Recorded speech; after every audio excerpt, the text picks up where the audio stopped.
Hello everyone, myself R. Venkatesh, working as Assistant Professor in the Department of Computer Science and Engineering at Vignan, Nerula.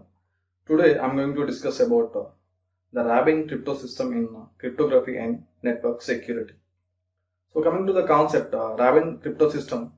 So the Rabin Cryptosystem is a public key cryptosystems invented by Michael Rabin. And it uses asymmetric key encryption for communicating between two parties and encrypting the message. So you all know that asymmetric key encryption is nothing but we are using two keys, that is public key and private key, where one key is used for encryption and the another key is used for decryption. Okay, so the public key is available for all the participants in the group, and the private key is kept secret with the recipient. So the Rabin cryptosystem can be thought of an RSA cryptosystem in which the value of E and D are fixed. So in the RSA cryptosystem, you have to find out the values of E and D, that is used for public key and private key. Whereas in the Rabin cryptosystem, the values of E and D are fixed. The encryption is C congruence P square mod n, and the decryption is P congruence C to the power of 1 by 2 mod n. So here the value of E is 2 and the value of D is 1 by 2. So the Rabin cryptosystem is not deterministic. That means the decryption creates 4 plain texts. So out of those 4 plain texts, we have to find out the actual plain text. The Rabin cryptosystem has the disadvantage that each output of the Rabin function can be generated by any of 4 possible inputs. So if each output is a ciphertext, so extra complexity is required on the decryption to identify which of the 4 possible inputs was the plain text. So coming to the architecture of Rabin cryptosystem, so you can see the diagram here. So I'm having two parties, that is Alice and Bob. So Alice wants to communicate with Bob. Now here we need two keys, that is public key and private key. So the public key is used for encrypting the message and the private key is used for decrypting the message. So coming to the key generation process. So first of all, you have to select two large prime numbers, that is P and Q. Then you have to calculate the product of two numbers, that is N. So N equal to P into Q. So where N is the public key, so that public key will be available for all the participants in the group. Okay, now the Bob's public key will be forwarded to Alice, so who's want to communicate with Bob. Now with the help of public key of Bob, the Alice send the plain text to Bob. So the plain text will be encrypted with the help of public key, so that will be converted to ciphertext. So here you can see the encryption function. So C equal to P square mod n. Okay, so that ciphertext will be forwarded to receiver, and that is Bob, where Bob uses the private key to decrypt the message. So with the help of the private key itself, that is P, Q, so he can decrypt the message into plain text. Okay, so you can see the key generation algorithm here. So first of all, you have to choose two large prime numbers, that is P and Q, and that is in the form of 4k plus 3 and P not equal to Q. Now you have to calculate the product of two prime numbers, that is N equal to P into Q. So here the public key is N and the private key is Q comma N. Now coming to the encryption and decryption process. So you can see the encryption function. So C equal to P square mod N. Okay, and you can see the decryption function. So we are having 4 outputs. The decryption function generates 4 outputs. So from that outputs, you have to identify the actual plain text.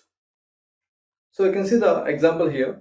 So the Bob selects P and Q. So that is two prime numbers.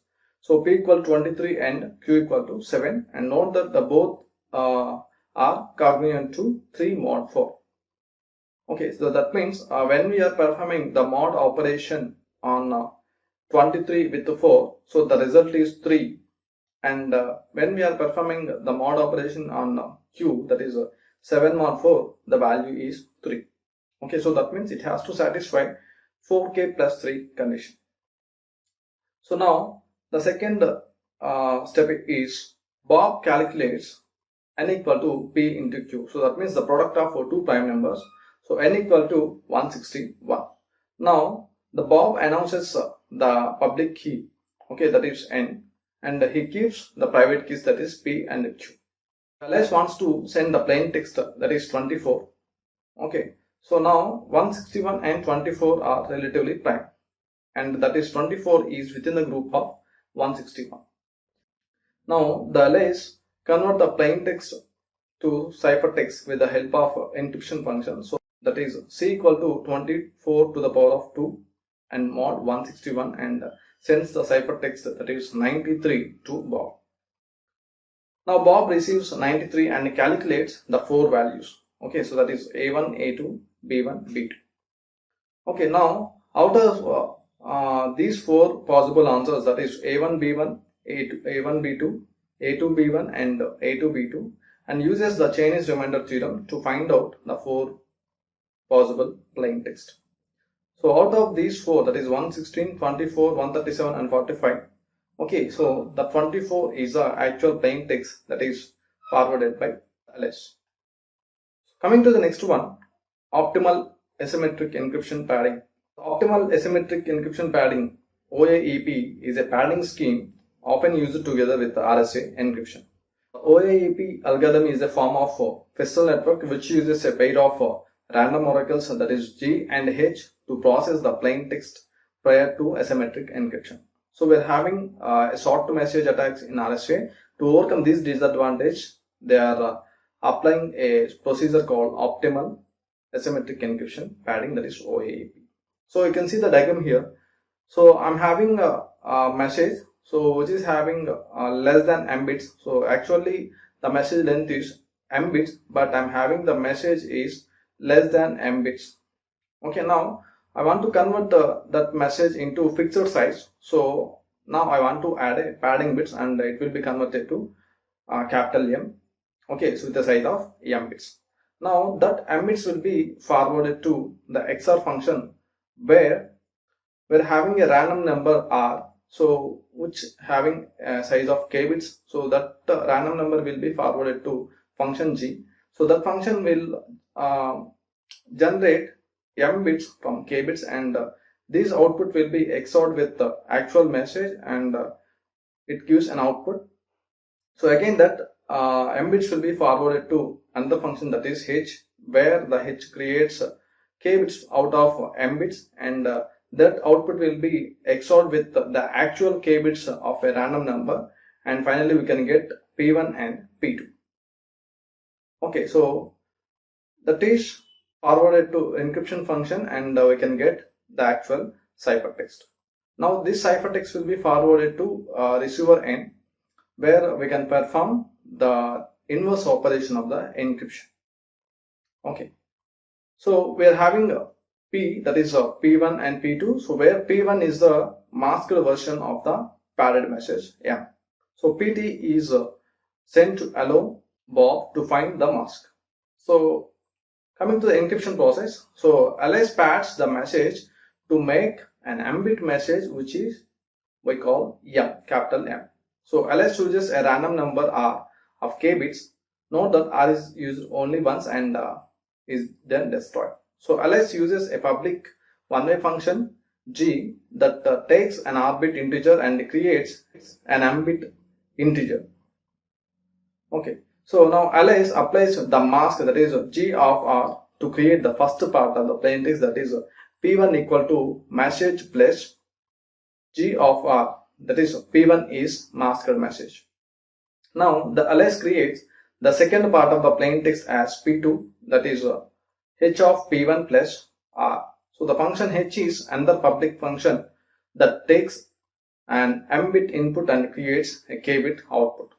So this function can be cryptographic hash function, and P2 is used to allow Bob to recreate the mask after decryption. Now Alice creates the ciphertext, that is C equal to P to the power of E, that is P1 parallel to P2 to the power of E, and sends C to Bob. So coming to the decryption process, Now Bob converts the ciphertext into plain text. Okay, so Bob first recreates the value of R using h of p1 XORed with the p2, which is equal to h of p1 XORed with the p1 XORed with R, that is actually the random number.